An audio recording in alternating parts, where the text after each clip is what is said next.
Hey, what's up you guys? Today I wanted to do a video discussing all of the movies that I watched, as well as the books that I read and the TV shows that I watched in the month of February. So overall, February was not the best month for me reading-wise. I did still watch a few movies, but I only read one book. So let's just kick it off with the one book. The book that I read this month was Goblet of Fire by J.K. Rowling. I assume everyone here knows what Harry Potter is.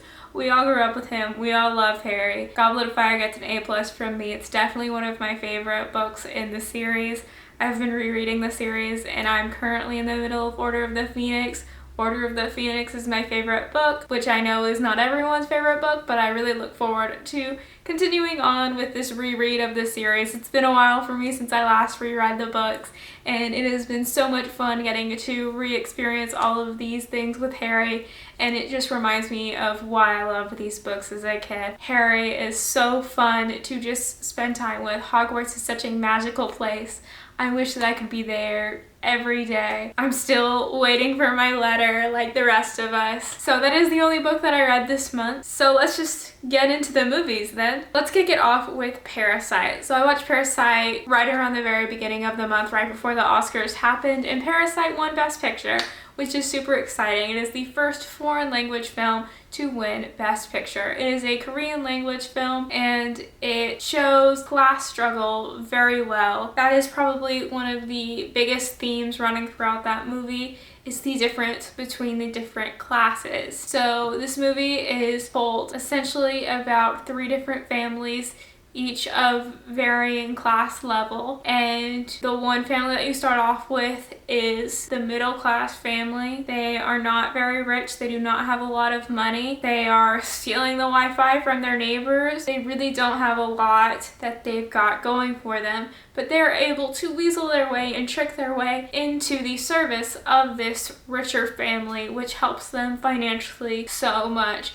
But in doing so, they push this third family that is poorer than they are further down on the totem pole, and so it's all about the struggle between these three classes and the differences between them. And I highly recommend it if you haven't seen it. It is really great. There are so many symbols in it. Everything is so symbolic, from the windows to where the characters live.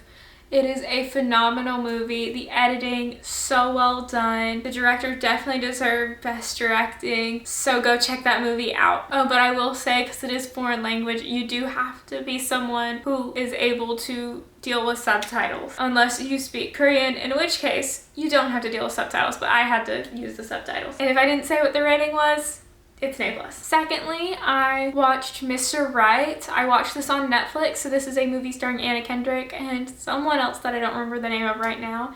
It is a action romance movie about Anna Kendrick's character who falls in love with this guy who is an assassin, and he essentially assassinates the people who hire him to kill other people.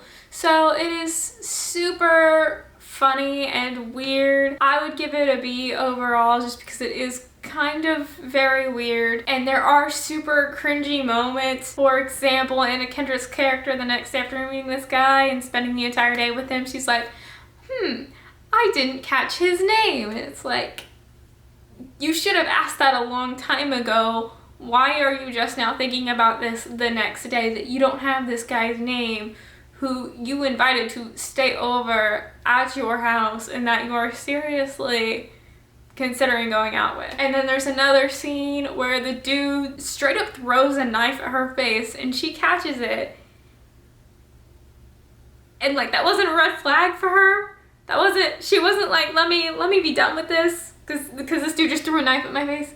So yeah, super weird movie. I do recommend it. It is funny, but it is kind of cringy too. So next, let's get into the TV shows that I watched. So let's kick it off with Cheer. So Cheer is a Netflix documentary show about the Navarro Cheer Squad, and they are one of the best in the country. Every year they go on to the national competition in Daytona, Florida. In the documentary that year they won, and it is basically just a look into what cheerleading is when you get to the collegiate level. So I do recommend it. It is super fascinating to see these people's lives and what it is like to be a cheerleader in college, where this is gonna be it for your cheerleading, because there is no real professional cheerleading squad type things like there is with, say, football. It's super fascinating to see that this is gonna be it for some of these people cheerleading wise. So I highly recommend it. I give it an A. There were some moments where I was a little bored,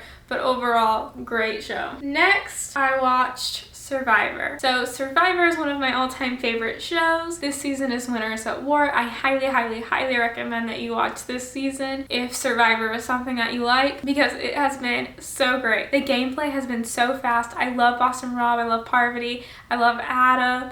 I love so many people in this season. I can't even begin to fathom who's gonna win. I do not want Sandra to win. Please, dear God, don't let Sandra win. But aside from that, I'd be happy with literally anyone winning. So do check out Survivor this season. It has been great. The gameplay has been so quick. Every 5 seconds it feels like whoever's voting with who is changing, and I love it. So lastly, I've also been watching The Bachelor, and I love The Bachelor and The Bachelorette and Bachelor in Paradise, and I recommend that you watch all of these shows. They're all super funny, and they have some very relatable moments. Not in like a funny, relatable kind of way, but in a, watching this, I can relate to some of the things that these people do in relationships and how they react to conflict in relationships.